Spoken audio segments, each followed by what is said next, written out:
தேவநாமத்திற்கு மகிமை உண்டாகட்டும். தேவ சமூகத்தில் கடந்து வந்து ஆராதிப்பதை குறித்து நாம் அதிக மகிழ்ச்சி அடைய வேண்டும்.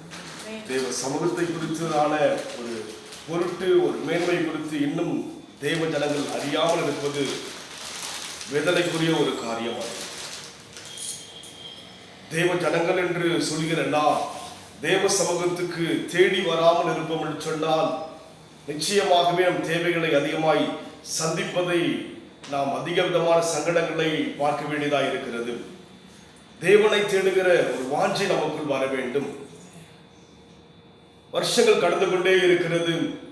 இந்த ஆண்டு தொடங்கி இந்த ஆண்டுடைய இறுதி மாதத்துக்குள்ளாக கடைசி மாதத்தில் வந்திருக்கிறோம்.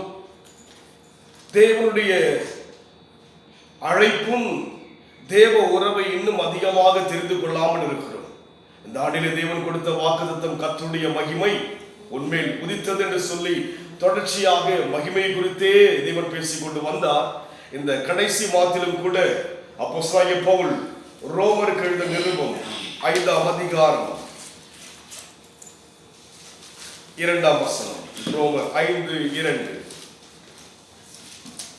அவர் மூலமாய் நாம் இந்த கிருபையில் பிரவேசிக்க சிலாக்கியத்தை விசுவாசத்தினால் பெற்று நிலை கொண்டிருந்து தேவ மகிமையை அடைவோம் என்கிற நம்பிக்கையினால் மேன்மை பாராட்டுகிறோம். தேவ மகிமையை அடைகிறோம் என்கிற நம்பிக்கையினால் என்று சொல்லி பார்க்கிறோம். கர்த்தருடைய மகிமை உண்மையில் உதித்தது என்று சொல்லி பார்த்த வண்ணமாக தேவ மகிமையை அடைவோம் என்கிற நம்பிக்கை. இந்த ஆண்டு முழுமையாக இந்த வாக்கு தத்தங்களை ஒவ்வொரு மாதம் தேவன் கொடுக்கிற வாக்கு தத்தங்களை, தேவனுடைய வார்த்தைகளை ஆழமாய் நம்புவோம் என்று சொன்னால் அந்த வாக்கு தத்தங்களை அடைய முடியும், அதை பெற்றுக்கொள்ள முடியும் என்று சொன்னால் ஆண்டவர் கொடுக்கிற வார்த்தைகள் ஆம் என்றும் ஆமேன் என்றும் உள்ளது. அடைவோம். அவர் என்ன சொல்லுகிறாரோ அதன்படி நம் வாழ்க்கையில் நடக்கும். நடக்காமல் இருப்பதற்கு யார் காரணம்? தேவன் காரணம் அல்ல, நாம் தான் காரணம். அதற்கு நாம் தான் அந்த வாக்குத்தத்தங்களுக்கு பாத்திரமானா இல்லாதபடிக்கு, அந்த வாக்குத்தத்தங்களுக்கு தகுதி இல்லாதபடிக்கு, அந்த வாக்குத்தத்தங்களுக்கு நம்முடைய வாழ்க்கையிலே அந்த பெற்றுக்கொள்ள முடியாதபடிக்கு நம்முடைய அவிசுவாசம், நம்முடைய சோர்வுகள், நாம் தேவனை தேடுகின்ற தேடுகை தெளிவா இல்லாதபடினால் தான் அதனுடைய மகிமைகளை, வாக்குத்தத்தங்களை அடைந்து கொள்ள முடியாமல் இருக்கிறோம். ஆனால் பவுல் இங்கே சொல்லுகிறார், அவர் மூலமாய் நாம் இந்த கிருபையில் பிரவேசிக்கும் ஸ்லாக்கியத்தை விசுவாசத்தினாலே பெற்று நிலை கொண்டிருந்து என்று சொல்லி பாருங்கள். இது ஒரு ஸ்லாக்கியம், இது ஒரு பெரிய ஒரு ஆசீர்வாதம். இது யாருக்கும் கிடைக்க முடியாத ஒரு ஸ்லாக்கியம். இது உலக வழிபாட்டில் இருக்கிற மக்கள் எல்லாம் தெய்வத்தை தேடி போனாலும் கூட தெய்வத்தை பார்க்க முடியாது. ஆனால் தேவ ஜனங்களுக்கு நாம் தேவன் யாராய் இருக்கிறார், நம்மை காண்கிற தேவனாய் இருக்கிறார். இந்த ஸ்லாக்கியம் எவ்வளவு மக்களுக்கு இல்லை. ஆனால் ஸ்லாக்கியத்தை பெற்று நாம் ஏனோ தான் என்று இருக்கிறோம். தேவனை ஆராதிக்க ஏதோ காரியங்களை சொல்லிக் கொண்டிருக்கிறோம், சூழலை சுட்டி காண்பித்துக் கொண்டிருக்கிறோம். ஆனால் பவுல் தெளிவாய் சொல்லுகிறார், அவர் மூலமாய் நாம் இந்த கிருபையில் பிரவேசிக்கும் ஸ்லாக்கியத்தை விசுவாசத்தினாலே பெற்று நிலை கொண்டிருந்து தேவ மகிமை அடையும் என்கிற நம்பிக்கையினாலே மேன்மை பாராட்டுகிறேன். பெரிய ஸ்லாக்கியங்க. இதை ஒரு பொருட்டை என்ன மாட்டோம். ஆண்டவரை தேடுவதை ஒரு பெருசா யோசிக்க மாட்டோம். மற்றதெல்லாம் பெரிதா எண்ணுகிறோம். குடும்பம், உறவுகள், இதெல்லாம் பெருசா எண்ணி கொண்டிருக்கிறத தவிர எப்பேற்பட்ட ஒரு ஸ்லாக்கியம் இது. இந்த உலகத்தினுடைய வழிபாடுகளை பார்க்கும் போது ஒன்றும் இல்லாததை வழிபட்டுக் கொண்டிருக்கிறார்கள். உலகத்தினுடைய வழிபாடை பார்க்கும் போது அங்கே அர்த்தமில்லாமல் வழிபட்டுக் கொண்டிருக்கிறார்கள்.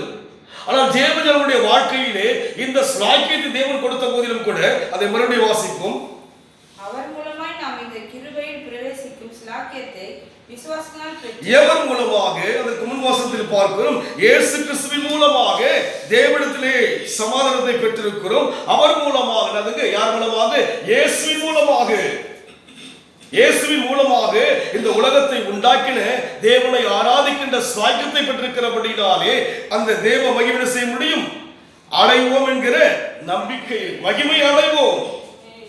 மகிமை உதிப்பது மாத்திரமல்ல, மகிமையை நாம் அடைவோம். அவரையே அடைவோம். அவரையே நம் வாழ்க்கையை பெற்றுக்கொள்ள முடியும். எப்படியாக நம்முடைய பிள்ளைகளை நாம் அடைந்திருக்கிறோமோ அதுபோல் மகிமை அடைவோம் என்று சொல்லி நாம் பார்க்கிறோம். இந்த ஸ்லாக்கியத்தை ஜனங்கள் யோசிப்பது கிடையாது. இதை விட வேற என்ன பெரிது இருக்கிறது நம் வாழ்க்கையில்? இதை விட பெரிது என்ன? இந்த உலகத்தில் எவ்வளவு செல்வம் என்று சொன்னாலும் கூட அது பெரிது கிடையாது. ஆண்டவரை அறிகின்ற அந்த ஸ்லாக்கியத்தை விட பெரிது ஒன்று கிடையாது.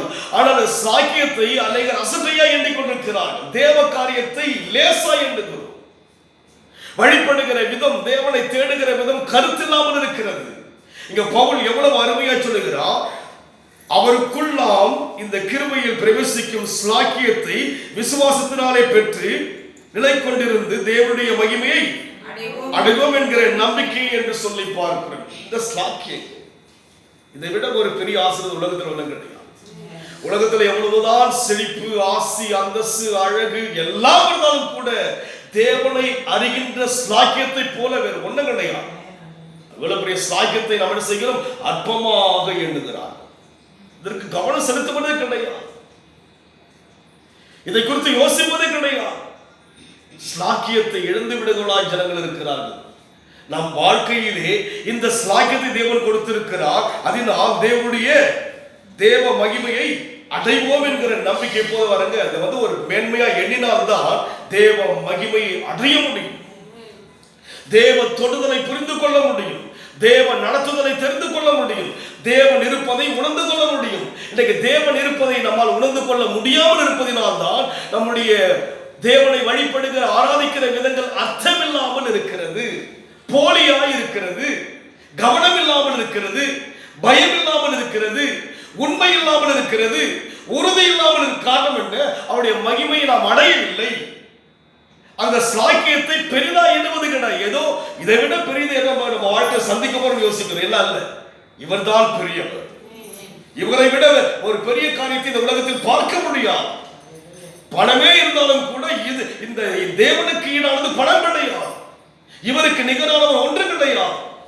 இந்த ஸ்லாக்கியத்தை மேன்மையா, இது ஒரு பெரிய ஸ்லாக்கியம் என்று எண்ண வேண்டும். ஐயோ, இந்த உலகத்திலேயே பெரிய ஸ்லாக்கியம் என்ன? தேவன் தான் எனக்கு.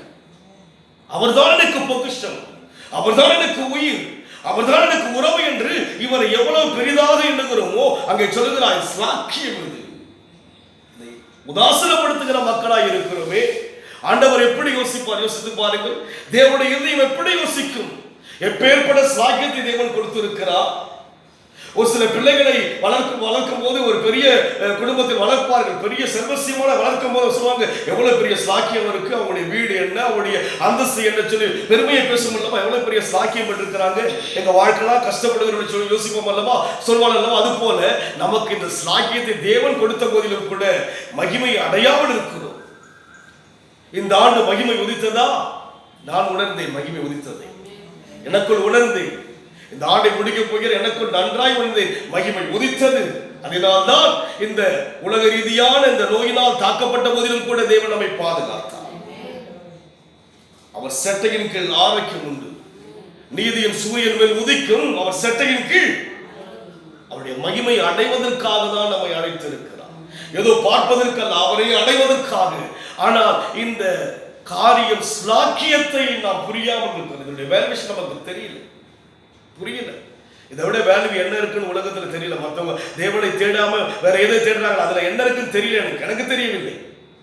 வேதம் சொல்லுகிறது, பவுல் சொல்லுகிறார், அவர் மூலமாய் நாம் இந்த கிருபையில் பிரவேசிக்கும் ஸ்லாக்கியத்தை விசுவாசத்தினாலே பெற்று நிலை கொண்டிருந்து என்று சொல்லி பார்க்கிறோம்.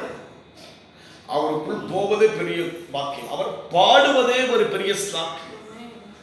இந்த உலகத்தில் உலக ரீதியான எவ்வளவு பாடல்கள் இருக்கலாம்.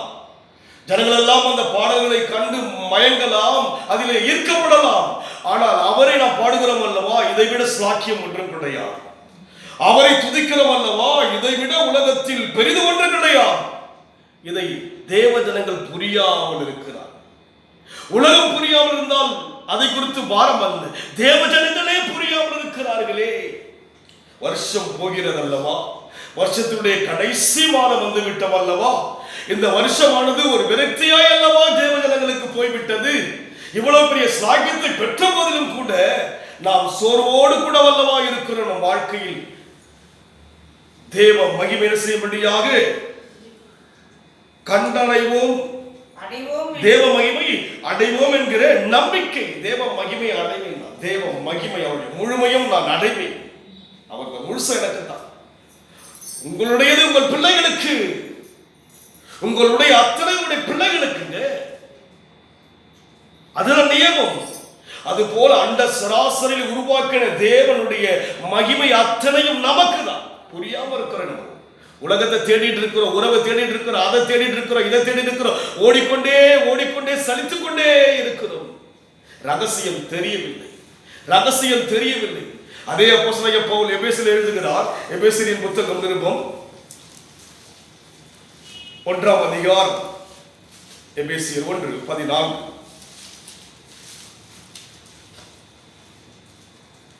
அவருக்கு சொந்தமானவர்கள் அவருடைய மகிமைக்கு புகழ்ச்சியாக மீட்கப்படுவார்கள். அவருக்கு சொந்தமானவர்கள், ஒன்று ஸ்லாக்கியம் பெற்றவர்கள், இரண்டாவது நாம் சொந்தமானவர்கள். நாம் சொந்தமானவர்கள். யாருக்கு சொந்தமானவர்கள்? உங்களுக்கு 1000 சொந்தம் இருக்கலாம், ஆனால் ஆண்டவர் உங்களுக்கு சொந்தம் என்பதை மறந்து விட்டோம். உலகத்தில் உங்களுக்கு நெருக்கமான சொந்தங்கள் இருக்கலாம், ஆனால் பவுல் சொல்கிறார் அவருக்கு நாம் சொந்தமானவர்கள். யாருக்கு சொந்தம்? நீங்க யாருக்குங்க சொந்தம்? அவருக்கு சொந்தம், சொந்தக்காரர். ரகசியம் தெரியாம எதனா பண்ணாங்க, ஏசுனா ஏதோ தெய்வம் போல யோசிக்கிறோம். வேதம் அவரை குறித்து, தேவன் தன்னை அவரை குறித்து எவ்வளவு விளக்கமாக ஒரு குழந்தைக்கு சொல்வது போல விளங்கிக் கொள்ளுகிற அளவுக்கு விளக்கமாக வேதத்திலே வார்த்தைகளை கொடுத்த போதிலும் கூட விளங்கிக் கொள்ளாமல் இருக்கும். அவருடைய அன்பை பார்த்தீங்கன்னா ஒவ்வொரு முறையும் வேதத்தை படித்து அந்த வார்த்தைகளை தியானிக்கும் போது அவருடைய அன்பு அப்படியாக ஈர்க்கப்படுகிறது. அங்கே பவுல் சொல்கிறார் அவருக்கு சொந்தமானவர்கள் அவருடைய மகிமைக்கு புகழ்ச்சியாக மீட்கப்படுவார்கள். ஒன்று என்ன செய்தார்கள்? தேவ மகிமையை அடைகிறவர்களாக இருக்கிறோம். இரண்டாவது புகழ்ச்சியாக மீட்கப்படுகிற மக்கள். தேவ மகிமை பண்ணுங்க, மகிமை வந்து நம்ம மீட்டுவிடும். காரணம் என்ன? ஒன்று, நான் ஸ்லாக்கியம் பெற்றவன். நான் யாருன்னா, எனக்கு பணமோ ஐஸ்வர்யமோ அந்தஸ்தோ மேன்மை அல்ல. நான் தேவனை அறிந்ததே ஒரு பெரிய ஸ்லாக்கியம். இதை விட பெருசு ஒன்றும் கிடையாது. இந்த உலகத்தில் எவ்வளவுதான் பெரிய மனுஷனா இருந்தாலும் கூட ஒன்றும் கொண்டு வந்ததும் இல்லை, ஒன்றும் கிடையாது. கடவுளை அறிவதுதான் பெரிய ஸ்லாக்கியம். அப்பேற்பட்ட ஸ்லாக்கியத்தை பெற்ற நாம் அவர் யார் என்று யோசிக்கிறோம், ஏதோ தூரமா யோசிக்கிறோம். ஆனால் பவுல் சொல்லுகிறார் அவர் யார் என்று சொல்லி அவருக்கு சொந்தமானவர்கள். யாருக்கு சொந்தமானவர்களா? தேவனுக்கு சொந்தமானவர்கள். தேவனுக்கு சொந்தம். நீங்க உங்களுக்கு உறவுகள் சொந்த பந்தம் இருக்கலாம், தேவனுக்கு சொந்தம். ஒரு பக்தர் பாடுகிற வண்ணமாக சொந்தம் என்று யார் உங்களுக்கு சொந்தம்? அவருக்கு சொந்தமானவர். அவருக்கு சொந்தமானவராக இருந்தபடினால்தான் இந்த ஆண்டு முழுமையாக இந்த நோயின் தாக்கத்துக்கெல்லாம் விலைக்கு நம்மை பாதுகாத்தார். சொந்தம், அவருக்கு சொந்தம். அவரை அறிகின்ற அந்த கிருபையை, அந்த சாக்கியத்தை கொடுத்தார். அதை நாம் யோசிக்கவே கிடையாது. எதையும் யோசிக்கிட்டு காலம் ஓடிட்டு ரொம்ப வேதனையான ஒரு காரியம். கையிலே வேதத்தை வைத்திருக்கிறோம் அல்லவா, கடவுளை அறியாமல் தெய்வத்தை அறியாமல் கைகளிலே வைத்துக் கொண்டிருக்கிறோம் அல்லவா. நாளும் கிழமைகளும் நேரங்களும் நிமிடங்களும் நொடிகளும் வாரங்களும் வீணாய் போய்கொண்டிருக்கிறது. ஒவ்வொரு நாளும் அவரை சொந்தத்தை அனுபவிக்க முடியாமல் அல்லவா போய்கொண்டிருக்கிறோம். அவரோடு கூட பழகாம, அவரோடு கூட பேசாம, அவரோடு கூட அவருடைய திட்டத்தை அறிந்து கொள்ள முடியாம நாளெல்லாம் வீணா போயிட்டே இருக்கு, வீணா போயிட்டு. ஸ்லாக்கியம் பெற்றவர்கள், இரண்டாவது அவருக்கு நாம் சொந்தமானவர்கள், மகிமையை அடைவதற்காக அழைக்கப்பட்டவர்கள், மகிமையினால் எல்லா விதமான பிரச்சனை மீட்கப்படும்படியாக அழைக்கப்பட்ட நமக்கு இந்த ரகசியம் தெரியாம போயிட்டே இருக்கு. அதனால்தான் இங்க சொல்லுகிறார். அங்கே வாசிக்கும் போது அதே அதிகாரத்திலே 11 வாசிக்க, மேலும் கிறிஸ்துவின் மேல் முன்னே நம்பிக்கையாக இருந்த நாங்கள் அவருடைய மகிமைக்கு புகழ்ச்சியா இருக்கிறபடிக்கு. பாருங்க, அவருடைய மகிமைக்கு புகழ்ச்சியா இருப்பது யாருங்க? அவருடைய மகிமையெல்லாம் யார் தான் காண்பிக்கிறாங்க? நம்ம தான் காண்பிக்கிறோம். அவருடைய சுகத்தை, அவருடைய அன்பை, அவருடைய சமாதானத்தை, அவருடைய சந்தோஷத்தை, அவருடைய நிம்மதியை வந்து உலகத்துக்கு நாம் தான் காண்பிக்கணும். வேற யாராலும் காண்பிக்க முடியாது, வேறு யாராலும் காண்பிக்க முடியாது. எதற்கு மகிமை உதித்தது? அவரை காண்பிப்பதற்காக, அவரை காண்பிப்பதற்காக. ஆனால் இன்றைக்கு நம் வாழ்க்கையில வந்து இந்த மேன்மையெல்லாம் தெரியாம போயிட்டே இருக்கு, காலம் ஓடிட்டே இருக்கு. தேவ ஜனங்கள் வாழ்க்கை வந்து அது வெளிப்பாடு தெரியாமல் இருக்கிறபடினாலே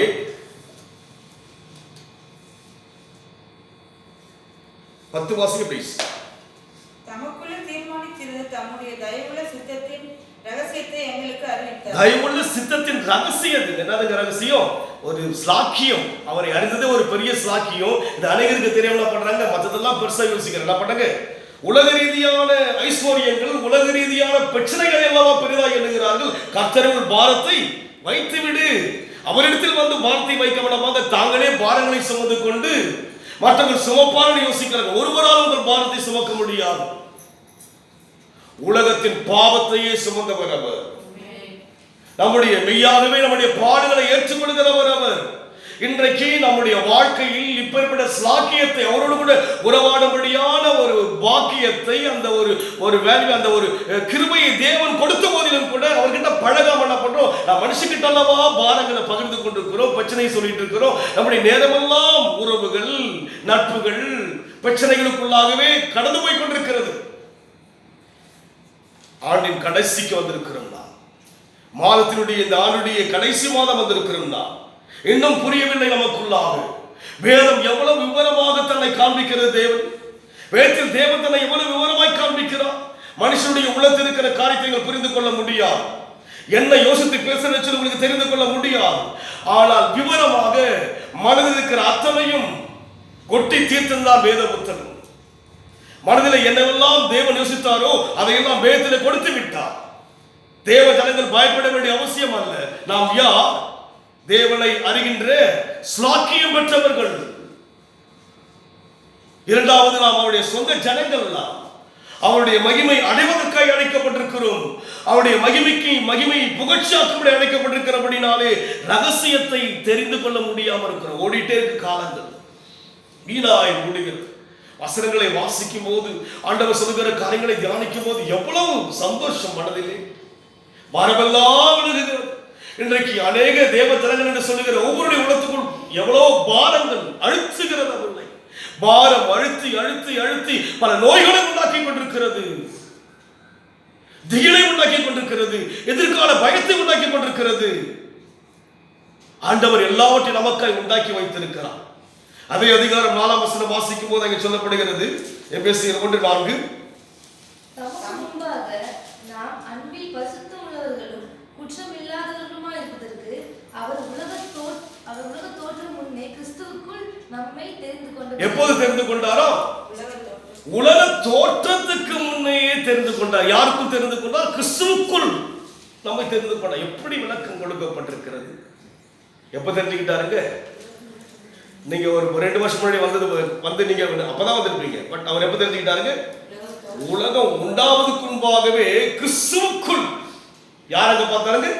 கிறிஸ்துவை பார்க்கிறார் பிதாவாகிய தேவன். இரண்டாவது யாரை பார்க்கிறார்? உங்களை பார்க்கிறார். இதை விட வேற என்ன யோசிச்சு பாருங்க. எப்பேற்பட்ட வார்த்தைகள் தேனிலும் தெளித்தேனாய் இருக்கிறது அல்லவா? நான் வேதனைப்படுவேனா? வெட்கப்பட்டு போவேன் என்று கலங்குவேனா? பலவீனம் வந்து என் வாழ்க்கை பிரச்சனை வரும் என்று யோசிப்பேனா? என் தேவ உறவு என்பது சாதாரண உறவு அல்ல. எனக்கு அவர் சொந்தம். அவரை கூப்பிட முடியாது, அவரோடு கூட ஐக்கியம் கொள்ள முடிய சாக்கியத்தை பெற்றவன். அதோடு மாத்திரமல்ல, நம்ம எப்படி தெரிந்து கொண்டார்? அவர் உலக தோற்றத்துக்கு முன்னே கிறிஸ்துவுக்குள் நம்மை தெரிந்து கொண்டபடியே. என்ன உறவு யோசிச்சு பாருங்க. உறவெல்லாம் பெருசா இல்லைக்கிட்டு அவருக்காக ஓடிக்கிட்டு காலத்தை பண்ணுங்க. உறவுல விரிசல் வந்து அடப்பத்தை பேசிக்கிட்டு இப்படியே காலங்கள் ஓடிக்கொண்டே இருக்கிறது. உலக ரீதியான பிரச்சனைகளையே பேசிக் கொண்டிருக்கிறோம். நஷ்டங்கள், கஷ்டங்கள், பலவீனங்கள், பண ரீதியான காரியங்கள், இவைகளை குறித்தே பேசிக் கொண்டிருக்கிறோம். இங்கே பார்க்கிறோம், ஆண்டவர் நம்மை குறித்து என்ன பேசியிருக்கிறார்? நம்மை இன்றல்ல, உலக தோற்றத்துக்கு முன்னே கிறிஸ்துவுக்குள் நம்மை தெரிந்து கொண்டபடியே. உலகத்துக்கு முன்பாக, உலகம் உருவாவதற்கு முன்பாகவே தெரிந்து கொள்ளப்பட்ட. விசுவாசிக்கிறீங்களா இந்த வார்த்தையை? நான் விசுவாசிக்கிறேன். விசுவாசத்தை அது என்னுடைய மனசுக்கு வந்து ஆறுதலை கொடுக்கும், தைரியத்தை கொடுக்கும். எனக்கு என்ன பிரச்சனை வந்தாலும் தைரியத்தை கொடுக்கும். எனக்குள்ளாக எப்பேற்பட்ட காரியம் வந்தாலும் நமக்கு உற்சாகம் கொடுக்கும். ஏன்னு சொன்னால், ஆண்டவராகிய இயேசு கிறிஸ்து வாழ்ந்த காலங்களில் மாம்சமாய் இருந்த போது சீசர்கள் எல்லாம் இருந்தார்கள். எவ்வளவுதான் மாம்சத்தில் தேவன் இருந்த போதிலும் கூட அவர்கள் உற்சாகம் எழுந்தவளாய் இருந்தார்கள். படைகளை வரும்போது அந்த காட்டின் சீற்றமும் அந்த புயலுடைய காரியங்களை கண்ட போது அவர்கள் பயந்தார்கள். இயேசுவை சிலுவையில் அறையும்படியாக ஒரு நேரம் வந்தபோது தன்னோடு கூடவே இருந்த யூதாஸ் காட்டிக் கொடுப்பதான ஒரு சூழலுக்குள் தள்ளப்பட்டார். பேதுரு மறுதலித்தான் என்று சொல்லி பார்க்கிறோம். அவர் சிலுவையிலே தொங்கின போது சீசர்கள் யாரும் அருகில் இல்லாதபடியாக எல்லோரும் பயந்தார்கள். அதற்கு பின்னால் தேவன் ஆவியாக மாற்றப்பட்டவராக ஆவியாக உலகத்தில் இறங்கி வந்த போது பவுலின் மூலமாக நிருபங்களில் எழுதுகிறார், உற்சாகப்படுத்துகிறார். என்ன உற்சாகப்படுத்துகிறார்? அவருடைய சொந்த ஜனங்கள்லாம் உலக தோற்றத்துக்கு முன்பாகவே கிறிஸ்துவுக்குள்ளாக தெரிந்து கொண்டார். நம்ம எப்படி தெரிந்து கொண்டார்? நம்மை பார்க்க முடியாது. காரணம் என்ன? தீமையை பார்க்க மாட்டாத சுத்த கண்ணர். யாரை பார்த்து பார்க்கிறார்? கிறிஸ்துவை பார்த்து நம்மை பார்க்கிறார். யாரை பார்க்கிறார்? ஒரு சொல்லுவாங்க, உனக்காக இல்ல உங்களுடைய அம்மாவுக்காக விடுறவங்க, உனக்காக இல்ல உங்களுடைய அப்பாவுக்காக. ஒரு போலீஸ்ல போனா உங்க அப்பா நல்லா ஒழுங்கா இருக்கிற அவருக்காக விடுற. என்ன பண்ண? யாருக்காக? யாரை பார்க்கிறாங்க? அதுபோல் என்னை அல்ல, யாரை பார்த்து? கிறிஸ்துவை பார்த்தார். பரிசுத்தரை பார்த்தால் அந்த பரிசுத்தரோடு கூட பாவியாகி நான் ஒட்டி இருக்கிறேன். உலக தோட்டத்துக்கு முன்பாகவே தெரிந்து கொள்ளப்பட்ட உறவு. புரியாம வாழ்ந்துட்டு இருக்கிறேன். படித்து பார்க்கும்போது அன்பு அதிகமாய் அறிவுக்கெட்டாத அன்பை விலகிக் கொள்ளும்படியாக தேவன் நமக்கு கிரியை. அறிவுக்கு எட்டாத அன்பு. ஆனா வேதத்தில் எப்படி காண்பிக்கிறார் பார்த்தீங்கன்னா, நம்மை கிறிஸ்து உலக தோட்டத்துக்கு முன்பாக கிறிஸ்துவுக்குள்ளாக நம்மை செய்த நம்மை தெரிந்து கொண்டபடியே பிரியமானவர்களுக்குள்ளாம் தந்தரிலும் தம்முடைய கிருபையின் மகிமைக்கு புகழ்ச்சியாக தம்முடைய தயவுள்ள சித்தத்தின்படியே நம்மை இயேசு கிறிஸ்து மூலமாய் தமக்கு சுவிகார புத்திரராகும்படி பாருங்க. என்ன பண்ண தத்தெடுத்துக்கிட்டா? என்ன பண்ணாருங்க? யாருக்குள்ள தத்தெடுத்துட்டாருங்க? கிறிஸ்துவுக்குள்ளாவே நம்ம என்ன பண்ணுங்க? தத்தெடுத்துட்டார். அவர் எப்படி அவருக்கு குமாரனோ அதே போல நம்மை தத்தெடுத்துக் கொண்டார். இதெல்லாம் தெரிஞ்சு நம்ம என்ன பண்ண மாட்டோம்? காலங்கள் வீணா போயிட்டு இருக்கு. அப்படியே காலம் வீணா போயிட்டு இருக்கு. மறுபடியும் இந்த காலம் வராது, இந்த மாதம் வராது, இந்த நாள் வராது, மாறிட்டே இருக்கும். எவ்வளவு பெரிய ஸ்லாக்கியத்தை கத்தர் கொடுத்திருக்கிறார். எப்பேற்பட்ட ஒரு மகிமையான காரியம் தேவன் கொடுத்திருக்கிறார். விலகிக் கொள்ளாமல் இருப்பதினால் தான் நம்முடைய வாழ்வு ஜெயமில்லாமல் இருக்கிறது. விலகிக் கொள்ளாமல் இருப்பதினால் தான் நம்ம மற்றவர்களுக்கு பிரயோஜனம் இல்லாமல் இருக்கிறோம். விலகிக் கொள்ளாமல் இருப்பதினால் தான் நாம் பார்க்கிற வண்ணமாக பவுச்சலுகிற வண்ணமாக ஓடினதும் வீணாகாதபடிக்கு ஓடுகிறார். நம்முடைய வாழ்க்கை வீணாய் போகிறது. 11 மாதம் வீணாய் போய்விட்டது. இந்த மாதம் வீணாக தான் போக போகிறது. காரணம் என்ன? அவரை அறிகிற அறிவு எனக்கு வரவில்லை. நம்ம இன்றைக்கு தெரிந்து கொள்ளவில்லை. உலக தோற்றத்துக்கு முன்பாக கிறிஸ்துவுக்குள் நம்மை தெரிந்து கொண்டாரே. யோசிச்சு பாருங்க, என்ன பிளான்ல இருக்கு அவருடைய எண்ணத்தில் நம்ம குறித்து. என்ன யோசித்துக் கொண்டிருப்பார் நம்மை குறித்து?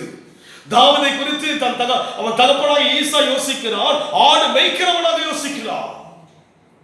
சாமுவேல் கூட அப்படி யோசிக்கவில்லை தாவீதை குறித்து. ஆனால் தேவனோ தாவீதை அரசனாக யோசித்தார். அதுபோல உங்களை குறித்து தேவன் ஒரு மேன்மையை யோசிக்கிறார். அவர் யோசனைக்கு பாத்திரவானாய் மாற வேண்டும். யூதாசை பார்த்து சொல்லுகிறார், நீ பிறவாதி இருந்தால் கிறிஸ்துவனாய் பிறந்து விட்டோம். மறுபடியும் பிறந்தவர்களாம். யாரெல்லாம்? ஞானஸ்நானத்தின் மூலமாக என்ன செய்து விட்டோம்? மறுபடியும் பிறந்தவர்களாம். பிறந்த என்ன இருக்கிறது? எப்போது தெரிந்து கொண்டார்? உலக தோற்றத்துக்கு முன்பாக கிறிஸ்துவுக்கும் தெரிந்து கொண்டார். கிறிஸ்துவை பார்த்தார். அங்கே தொடர்ந்து எவ்வளவு அருமையாய் காண்பிக்கிறார். அங்கே வாசிக்கும் பொழுது 7 வாசிங்க. அவருடைய கிருபையின் ஐஸ்வரியத்தின்படியே இவருடைய இரத்தத்தினாலே பாவ மன்னிப்பாகிய மீட்பு இவருக்குள் நமக்கு உண்டாயிருக்கிறது. அவ்வளவு பாருங்க, மெத்தட் பாருங்க. உள்ள போவதற்கு என்ன வழிங்க? அவருடைய ரத்தத்தினாலே எனக்கு மன்னிப்பு வந்து உள்ள போயிட்டு என்ன பண்றாரு? எவ்வளவு அழகா மெத்தடா என்ன பண்றாங்க? குறுக்கு வழியெல்லாம் என்ன கிடையாதுங்க. அவரோடு கூட ஜாயின் பண்ண என்ன கொடுத்தாருங்க? இயேசுடைய ரத்தத்தை கொடுத்தார். எவ்வளவு அருமையாய் தேவன் அந்த வழியெல்லாம் காண்பிக்கிறார் நமக்கு. நம்ம என்ன பண்றோம்? வழி தெரியாதவா என்ன பண்றோம்? வழி தெரியாதவா நம்ம என்ன பண்றோம்? நம்ம அப்படி ஜாலியா என்ன பண்றோம்? தெரியாத மாதிரி இருக்கு. நம்ம என்ன பண்ணுங்க? தெரியும், நமக்கு தெரியும், தெரியாத மாதிரி இருக்கு. அப்படியே தெரியாத மாதிரி காலத்தை ஓட்டலான்னு பார்க்கணும். தெரியாதபடி இருக்குன்னு நினைக்கணும். இல்லை, வேதம் கொடுத்து விட்டது. இதில் இருக்கிற வார்த்தைகள் ஒன்றையும் கூட்டவும் முடியாது, குறைக்க முடியாது. உறவு என்று சொன்னால் எப்படி சொல்லுவார் அவர்? உலக தோட்டத்துக்கு முன்பாக தெரிந்து கொண்டிருந்தார். வழி என்ன? அவர் ரத்தத்தினாலே மீட்கப்பட்டவன். நீ இந்த ஸ்லாக்கியத்தை குறித்து மேன்மையா எண்ணாவிட்டால், இந்த அழைப்பை குறித்து நீ உயர்வா எண்ணாவிட்டால் யோசித்து பாருங்க. என்ன வேண்டும்? என்ன எண்ணுகிறோம் தேவனை குறித்து? வழிபடுகிற விதம் என்ன? பிரச்சனையை சொல்லிக் கொண்டிருக்கிறோமே. எவ்வளவு காலம் பிரச்சனைகளை சொல்லிக் கொண்டிருப்போம்? தேவ வழிபாடை தேட முடியாமல் இருக்கிறோம் அல்லவா? சோதனை, சோர்வுகள், குடும்ப ரீதியான பாரங்கள், பிரச்சனைகள், பண ரீதியான காரியங்கள் எல்லாவற்றையும் சொல்லிக்கொண்டே இருக்கிறோமே. இந்த 11 மாதம் கடந்து வந்து விட்டோம். என்ன குறையை தேவன் கொடுத்தார்? உணவு குறையா இருந்ததா? உடை குறையா இருந்ததா? சுகம் குறைவா இருந்ததா? சமாதானம் குறைவா இருந்ததா? சந்தோஷம் குறைவா இருந்ததா? நிம்மதி குறைவா இருந்ததா? எல்லாவற்றையும் கொடுத்தாரே. உயிரை கொடுத்தாரே. இந்த ஆண்டு எவ்வளவு ஜனங்கள் மரித்து போனார்களே, ஜீவனை கொடுத்தாரே. உங்கள் குடும்பத்துக்கு ஜீவனை கொடுத்தாரே, உங்கள் பெற்றோருக்கு ஜீவனை கொடுத்தாரே, உங்கள் பிள்ளைகளுக்கு ஜீவனை கொடுத்தாரே, கணவனுக்கு ஜீவனை கொடுத்தாரே, மனைவிக்கு ஜீவனை கொடுத்தாரே. எவ்வளவு ஜீவன் இல்லாமல் போய்விட்டார்களே. எவ்வளவு பேர் இன்றைக்கு இந்த தண்ணீர் நிமித்தமாய், மழை நிமித்தமாய் பாதிக்கப்பட்டுக் கொண்டிருக்கிறார்களே. எவ்வளவு கிருபையாய் கர்த்தர் பாதுகாத்திருக்கிறார். இந்த சாயத்தை பெற்ற நான் ஆராதிக்கிற விதமா இது, தேவனை தேடுகிற விதமா இது. எவ்வளவு சாக்கு போக்குகளை சொல்லிக் கொண்டிருக்கிறோம். எவ்வளவு விவரமாய் கர்த்தர் பேசியிருக்கிறார் நம்ம இடத்திலே. வேதம் எவ்வளவு விளக்கமாய் அதை காண்பிக்கிறது. அவரிடத்தில் போய் மறைத்து பேச முடியுமோ? விவரமாய் கொடுத்து விட்டார் அல்லவா. வழி என்னவென்று சொல்லி சாதாரண உறவாய் சிந்திக்கிறோம் அல்லவா. உறவுகளை தலைமையில் வைத்துக் கொண்டு கொண்டாடுகிறோம் அல்லவா. உலக தோற்றத்துக்குன்பாக, உருவாகுவதற்குன்பாக என் உருவம் தெரியாது. இன்றைக்கு உலகம் உங்கள் அழகை பார்க்கலாம், அந்தஸ்தை பார்க்கலாம், பலத்தை பார்க்கலாம், பணத்தை பார்க்கலாம், ஐஸ்வர்யத்தை பார்க்கலாம், சம்பத்தை பார்க்கலாம். எதையும் பார்க்காமல் கிறிஸ்துவுக்குள்ளாக நம்மை கர்த்தர் தெரிந்து கொண்டார். என்ன அன்பு! இந்த அன்புக்கு செய்கிற ஆராதனையா?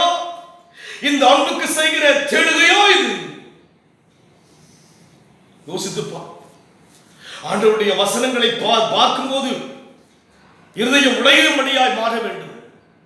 எவ்வளவு பெரிய தேவன், எவ்வளவு பெரிய தேவன் அவர். அவன் நம்மை கொண்டு போவதற்கான வழிமுறைகள் எவ்வளவு ஞானமாய் கொடுத்திருக்கிறார் இங்கே, எவ்வளவு ஞானமாய் செயல்படுத்தியிருக்கிறார் இங்கே. யார் மூலமாக நம்மை தெரிந்து கொண்டார்? கிறிஸ்து மூலமாக தெரிந்து கொண்டார். காரணம் என்ன? நம்மை அவரால் பார்க்க முடியாது. அவரால் பார்க்க முடியாது. அவருக்கு தெரியும் ஆதாம் பாவம் செய்வது யாருக்கு தெரியும்?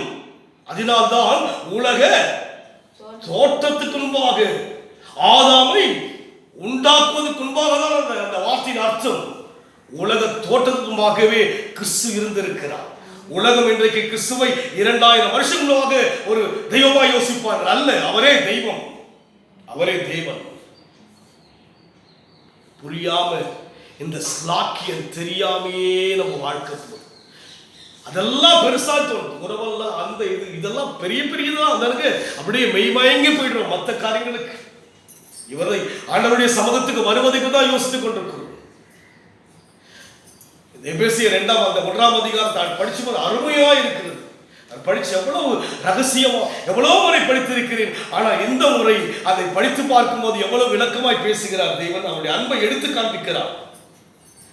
உலக அன்பெல்லாம் தனிஞ்சு போற ஒரு காலத்துக்கு வந்தாச்சு. நம்ம உலகத்தின் அன்பெல்லாம் அதிகமாக எதிர்பார்க்க முடியாது.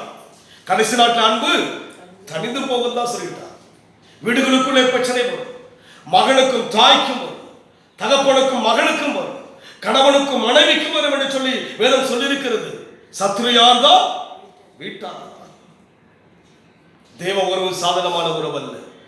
உலக தோற்றத்துக்கு முன்பாக கிறிஸ்துவுக்குள் நம்மை தெரிந்து கொண்டபடியே தம்முடைய தயவுள்ள சித்தத்தின்படியே நம்மை இயேசு கிறிஸ்து மூலமாய் தமக்கு சுவிகார புத்திரராகும்படி முன்குறித்திருக்கிறார். அவருடைய கிருபையின் ஐஸ்வரியத்தின்படியே இவருடைய ரத்தத்தினாலே பாவ மன்னிப்பாகிய மீட்பு இவருக்குள் நமக்கு உண்டாயிருக்கிறது. யாருக்குள்ள இருக்கு? எல்லாமே யாராலுங்க? கிறிஸ்து மூலமா எல்லாம் வந்துடுச்சு. இத்தனை பெரிய ஸ்லாக்கியத்தை இழப்போ இப்புவியில் எவரும் வேண்டாம் என்று பக்தன் பாடுகிறார். தேவனை அறியாத மக்களை விட்டு விடுங்கள். அறிந்தோம், ஞானஸ்தானம் எடுத்தோம், ஆராதிக்க வருகிறோம், எப்பேற்பட்ட ஸ்லாக்கியத்தை இழிவாய் எண்ணுகிறோமே. சிலுவையில் தொங்கின இயேசுவை காலை நசுங்குகிறோம் அல்லவா? அவரை அன்றைக்கு யூதர்கள் காலை துப்பினார்கள். நாம் இன்றைக்கு என்ன செய்கிறோம்? எப்பேற்பட்ட உறவு இது! இந்த உலகத்தில் இந்த உறவுக்கு ஈடான ஒன்று கிடையாது. இந்த உறவுக்கு ஈடான ஒன்று கிடையாது. புரியாமல் இந்த ஸ்லாக்கியத்தை குறித்து ஒரு மேன்மை எண்ணாமல் இருக்கிறோமே. எண்ணணும், ஒவ்வொரு நாளை எண்ண வேண்டும், ஒவ்வொரு நேரத்தை எண்ண வேண்டும், என் மூச்சை எண்ண வேண்டும். ஆண்டவரே, கொடுத்திருக்கிற மூச்சு ஆண்டவரே உம்முடைய கிருபை கர்த்தாவே. என்னுடைய குடும்பத்தில் இருக்கிற என் பெற்றோருடைய வாழ்வுடைய கிருபை கர்த்தாவே, என் கணவன் வாழ்வுடைய கிருபை கர்த்தாவே, என் மனைவி வாழ்வதுடைய கிருபை கர்த்தாவே, என் பிள்ளைகள் வாழ்வுடைய கிருபை என்று சொல்லி உணர்ந்து கொண்டே இருக்க வேண்டும். ஸ்லாக்கியத்தை பெற்றிருக்கிறோம். ஸ்லாக்கியங்க எவ்வளவு ஐசியவான்கள் எல்லாம் இன்றைக்கு எவ்வளவு பாதிப்புகள் இருக்கிறார்கள். நாடுகள் எல்லாம் நடுங்கிக் கொண்டிருக்கிறது. வருகிற நாட்கள் எப்படி சொல்ல முடியாதபடி இருக்கிறது. இத்தனை பெரிய ஸ்லாக்கியத்தை, என்ன ஸ்லாக்கியம்? உலக தோற்றத்துக்கு முன்பாக கிறிஸ்துவுக்குள் நம்மை தெரிந்து கொண்டார். எப்படி தெரிந்து கொண்டார்? சொந்த ஜனங்களாய் தெரிந்து கொண்டார். ரத்தத்தினால் மீட்கப்பட்டு தெரிந்து கொண்டார். இப்படி இருந்த போதிலும் கூட இந்த உறவை நம்ம பெருசா இல்லாம ரத்தத்தெல்லாம் பெரிதா இருக்கு. நம்முடைய மனதை யோசித்து பாருங்க.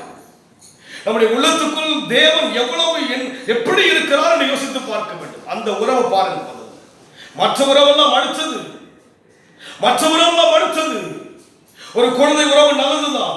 குழந்தை வளர்ந்து வளர்ந்து வளர்ந்து பருவம் வந்த பிற்பாடு அந்த குழந்தையானது ஒரு பருவத்துக்கு பின்னால் இன்னொருவருக்கு சார்ந்து கடந்து போய் விடுகிறது. இதுதான் உறவு. உறவு என்று யோசிக்கிறோம். ஒரு நாள் உயிர் போன பிற்பாடு அந்த உறவு முடிந்து விடுகிறது. இதோ மரித்தேன், ஆனாலும் சதாகாலம் உயிரோடு இருக்கிற உறவு இது. அதனால் இன்றைக்கு நம்முடைய வாழ்க்கையிலே தேவ ஜனங்களாகி நாம் இந்த சாக்கியத்தை குறித்து யோசிப்போம், சாதனமாய் சிந்திப்போம் என்று சொன்னால் நம்மை விட பரிதபிக்கத்தக்கவர் யாரும் இருக்க முடியாது. இதை சிம்பிளா யோசித்தோம் என்று சொன்னால் தேவனுடைய ஐக்கியத்தையும் தேவ ஆராதனைகளையும் தேவனோடு வைத்திருக்கிற உறவை குறித்து நீங்க மற்றதை பெரிதாக எண்ணி இவரை நீங்கள் ஒரு சிம்பிளா யோசித்தீங்கன்னா அதற்குரியதை நாம் சந்தித்தே ஆக வேண்டும். விவரங்கள் கொடுக்கப்பட்ட போதிலும் கூட இதை தியானிக்காமல், இதையெல்லாம் வாசிக்காமல் நம்முடைய நேரங்களை வீணாக்கிக் கொண்டே இருக்கிறோம், ஓடிக்கொண்டே இருக்கிறோம். உழைத்து பெருகும்படியாய் ஓடுகிறோம், என்னென்னவோ செய்து கொண்டிருக்கிறோம். இதிலே நம்முடைய கவனம் செல்லவில்லை. கவனித்து பார்த்தால் சொல்கிறார், அங்கே உலக தோட்டத்துக்கு முன்பாக கிறிஸ்துவுக்குள் நான் செய்திருக்கிறேன், தெரிந்திருக்கிறேன். சாதாரண உறவாய் இந்த ஸ்லாக்கியத்தை பெற்ற நான் எவ்வளவு ஜனங்களுக்கு நான் ஆசீர்வாதமாக இருக்க வேண்டும், எவ்வளவு ஜனங்களை கர்த்தருக்குள் ஆதாயப்படுத்த வேண்டும், எவ்வளவு ஜனங்களுக்கு நான் சமாதானமாக இருக்க வேண்டும், எவ்வளவு ஜனங்களுக்கு நான் சுகத்தை கொடுக்க முடிய பயன்படுத்தப்பட வேண்டும். யோசித்து பாருங்க. வேறு யாருக்கும் இந்த ஸ்லாக்கியம் கிடையாது. தேசத்தை ஆளலாம், அவர்கள் தேசத்துடைய காரியங்களை தான் செய்ய முடியும். ஒரு தனிப்பட்ட மனிதனுடைய வாழ்வில் இருக்கிற பிரச்சனைகளை யாராலும் மாற்ற முடியாது. பொது உணவை தான் அவரால் செய்ய முடியும். ஆனால் தேவ ஜனங்களால் தனிப்பட்ட மனிதனை கூட மாற்ற முடியும், ரட்சிப்பை கொடுக்க முடியும், நித்தியத்தை கொடுக்க முடியும். அதனால் இன்றைக்கு இந்த ஸ்லாக்கியத்தை குறித்து நமக்குள் ஒரு தெளிவு இல்லாமல் இருக்கிறது. பவுல் விளக்கமாக சொல்கிறார். கடைசி ஒன்றை வாசிப்போம். எபேசியர் 1:17 வாசிப்போம். நம்முடைய கர்த்தராகிய இயேசு கிறிஸ்துவின் தேவனும் மகிமையின் பிதாவுமானவர் தம்மை நீங்கள் அறிந்து கொள்வதற்கான ஞானத்தையும் தெளிவையும் அளிக்கிற ஆவியை உங்களுக்கு தந்தருள வேண்டும் என்று. பாருங்க, தம்மை நீங்கள் அறிந்து கொள்வதற்கான ஞானத்தையும் தெளிவையும் அளிக்கிற ஆவியை உங்களுக்கு தந்தருள வேண்டும் என்றாருங்க. ஞானத்தையும் தெளிவும் அவரை அறிவதற்கு என்ன பண்ணுறீங்களா? ஞானமும் தெளிவாக இருக்கணும். ஐயோ சர்ச்சா தெளிவு இருக்கணும். தேவனா ஞானம் இதெல்லாம் சும்மா நடக்காதுங்க. இதெல்லாம் யாரும் செய்ய முடியும், நம்மளால செய்ய முடியும். அதை அளிப்பது யார் தான் அங்கே சொல்லுகிறார். அளிக்கிற ஆவி உங்களுக்கு தந்தருள வேண்டும் என்று தாம் நம்மை அழைத்ததினாலே நமக்கு உண்டாயிருக்கிற நம்பிக்கை தமக்கு உண்டாயிருக்கிற சுதந்திரத்தினுடைய மகிமை ஐஸ்வர்யம் இன்னதென்றும் தாம் கிறிஸ்துவை மரித்தோரிலிருந்து எழுப்பி அவரிடத்தில் நடப்பித்த தமது பலத்த தத்துவத்தின் வல்லமைப்படி விசுவாசிக்கிறவர்களாகிய தம்மிடத்தில் காண்பித்த தம்முடைய வல்லமையின் மகா மேன்மையான மகத்துவம் இன்னதென்று நீங்கள் அறியும்படிக்கு அவர் உங்களுக்கு பிரகாசமுள்ள மனக்கண்களை கொடுக்க வேண்டும். பிரகாசமுள்ள மனக்கண்கள், அதுங்க என்ன கணக்கு? பிரகாசமுள்ள மனக்கண் அதுங்க. பிரபஞ்சத்தின் தேவனா செய்துவிட்டால் மனுஷனுடைய மனக்கண்களை பிரபஞ்சத்தின் தேவனால் மக்கள் மனக்கண்கள் குருடாகிட்டான். நமக்கு என்ன கண்ணு வேணுமா? பிரகாசமான மனக்கண்கள். அதுங்க சாதாரணமானதல்ல, பிரகாசமான மனக்கண்கள். சும்மா மேலோட்டமான கண்ணில் பார்த்து தெரியாது, மேலோட்டமா பார்த்து தெரியாதுங்க. பைபிளை படிச்சா தெரியாது. இப்போ இந்த அதிகாரத்தை படித்து பார்க்கும்போது விளங்குகிறது அல்லவா எப்பேற்பட்ட ஒரு காரியம் இருக்குன்னு சொல்லி. எபேசில் எப்பேற்பட்ட விளக்கம் இருக்கிறது. நமக்கும் தேவனுக்கும் உள்ள உறவை குறித்து எவ்வளவு ஆழமாய் சொல்லப்பட்டிருக்கிறது.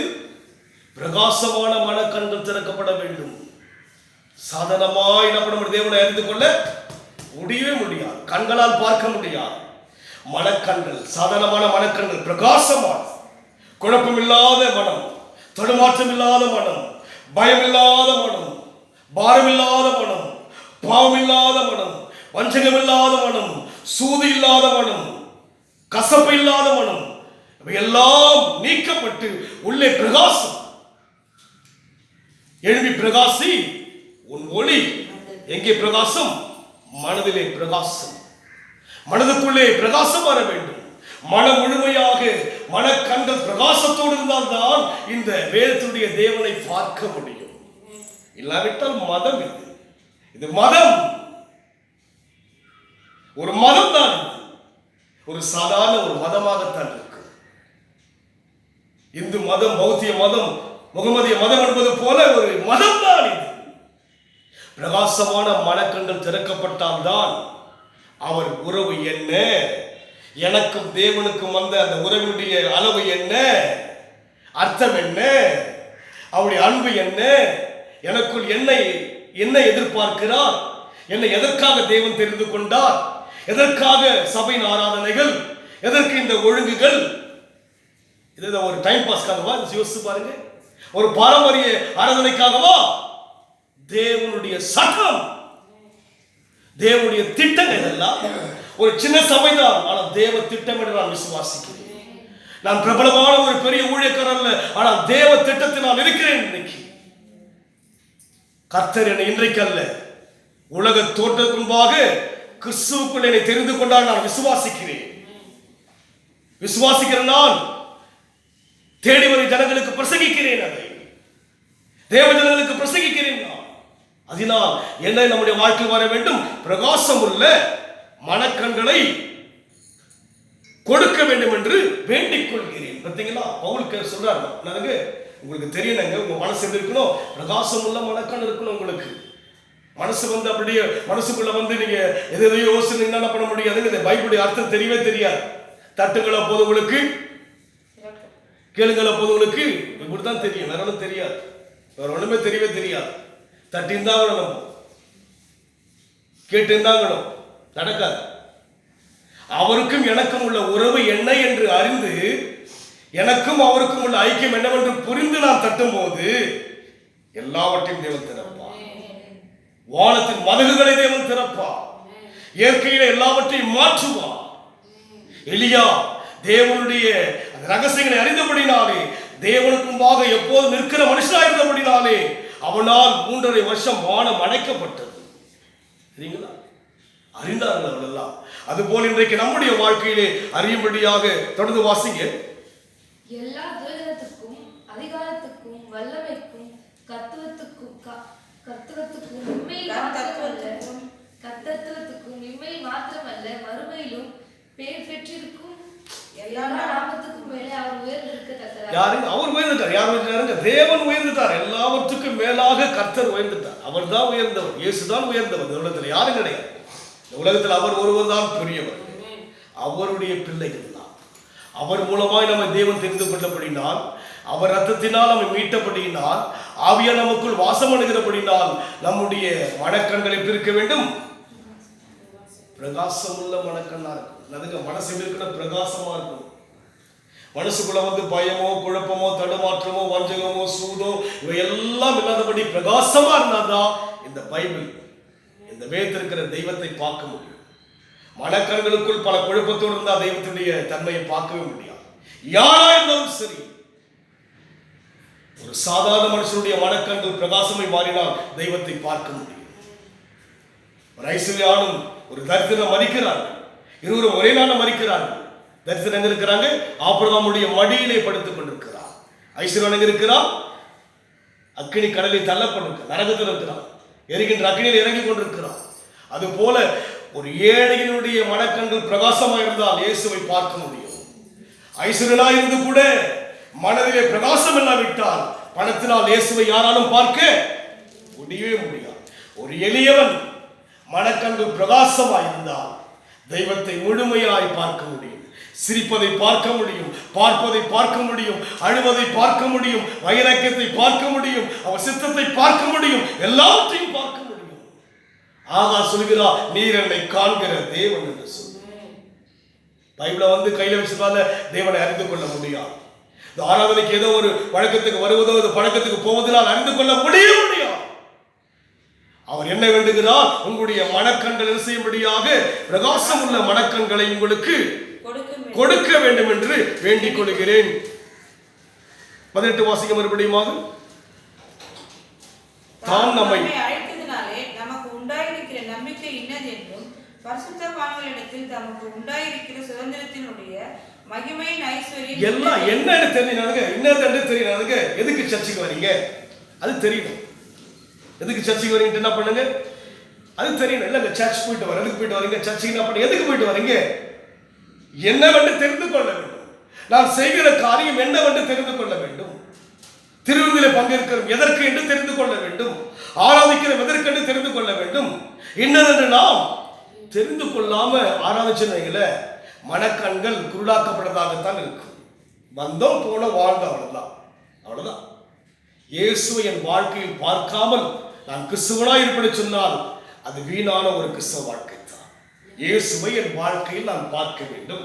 எனக்குள் இருக்கிற இயேசுவை உலகம் பார்க்க வேண்டும். அதுதான் வாழ்க்கை. உங்களுக்குள் தேவன் இருக்கிறார். அவரே நீங்க தரிச்சிருக்கிறீங்க. அவரையே பிள்ளையான தேவன் நம்மை கர்த்தர் மாற்றிருக்கிறார். இன்றைக்கு ஆழமாய் தேவன் சொல்லிவிட்டார், உங்களை என்றைக்கு தெரிந்து கொண்டா? உலக தோற்றத்துக்கு முன்பாக கிறிஸ்துவுக்குள்ளாக தெரிந்து கொண்டா. அவரோடு கூட ஐக்கியம் கொள்வதற்கு என்ன செய்தார்? அவர் அவருடைய ரத்தத்தினாலே பாவ மன்னிப்பை கொடுத்தார். ரத்தம் சித்தப்படுது அல்லவா? பாவ மன்னிப்பு கொடுத்து விட்டார். தைரியமா உள்ள போகலாம். என்ன பண்ணலாம்? தைரியமா உள்ள போகலாம். ஆனால் இன்னதென்று அறிந்து கொண்டு போகணும். எதுக்கு ஆராதனை, எதுக்கு நேரங்கள், எதற்கு அந்த நேரத்தெல்லாம் கரெக்டாக வைக்கிறோம், எதுக்கு நேரத்துக்கு வரணும், இதெல்லாம் தெரிந்து கொள்ள வேண்டும். வாழ்க்கையில் ஏதோ வரோம் போறோம், நம்முடைய காலங்கள் வீணாய் போகிறது. இன்னைக்கு தேவன் நம்ம இடத்திலே அவருடைய மகிமையை வெளிப்படுத்த விரும்புகிறார். மகிமையை பார்த்தே பார்க்க போறாரு. கடைசியாக ரோமர் 5:2 வாசி முடிப்போம். அவர் மூலமாய் நாம் இந்த கிருபையில் பிரவேசிக்க சிலாக்கியத்தை விசுவாசத்தினால் பெற்று நிலை கொண்டிருந்து தேவ மகிமை அடைவோம் என்கிற நம்பிக்கை எனக்கு இருக்கு. அதுக்கு அடைவோம். தேவ மகிமை முழுமையாக அடையும். இந்த சாக்கியத்தை மாத்திரம் வீணாக்கிறாதீங்க. இதை விட வேற எதையும் அடைய மாட்டீங்க. இந்த உலகத்தில் வாழ்ந்து எவ்வளவுதான் வாழ்ந்தாலும் கூட முடிவு என்ன? தேவ மகிமை அடையும். அதற்காக தான் இந்த சாக்கியத்தை தேவன் கொடுத்திருக்கிறார். இதை வீணாக்கிட வேண்டாம். எவ்வளவு பிரச்சனை இருக்கட்டும், அதையெல்லாம் மறந்து விட்டு தேவனை ஆராதிப்பதற்கும் தேவனை தேடுவதற்கான என்ன வழி என்பதை யோசிப்பணும். அதுதான் நம்முடைய நோக்கமா இருக்கும். வாழ்க்கையில பல பிரச்சனை இருக்கலாம், போராட்டம் இருக்கலாம், குழப்பங்கள் இருக்கலாம், பலவீனங்கள் இருக்கலாம். வேதம் தான் நமக்கு எல்லாவற்றையும் விளக்கி காண்பிக்கும். அதன் வழியிலே செல்லும் போது தேவன் நமக்கு ஜெயத்தை கொடுக்க நாம் கண்களை மூடி கர்த்தரை நோக்கி பாடுவோம். தேவ மகிமையை அடைவோம் என்கிற நம்பிக்கை நமக்கு இருக்க வேண்டும். கர்த்தருடைய மகிமை உதித்தது என்று சொல்லி இந்த ஆண்டு தேவன் முதல் மாதம் வாக்கு கொடுத்தார். இந்த ஆளுடைய கடைசி மாதத்தை சொல்கிறார், தேவ மகிமையை அடைவோம் என்கிற நம்பிக்கை உங்களுக்குள் இருக்கட்டும். உங்கள் நம்பிக்கை வீண் போகாது. நம்பிக்கையோடு இருங்கள். உங்கள் நம்பிக்கை வீண் போகாது.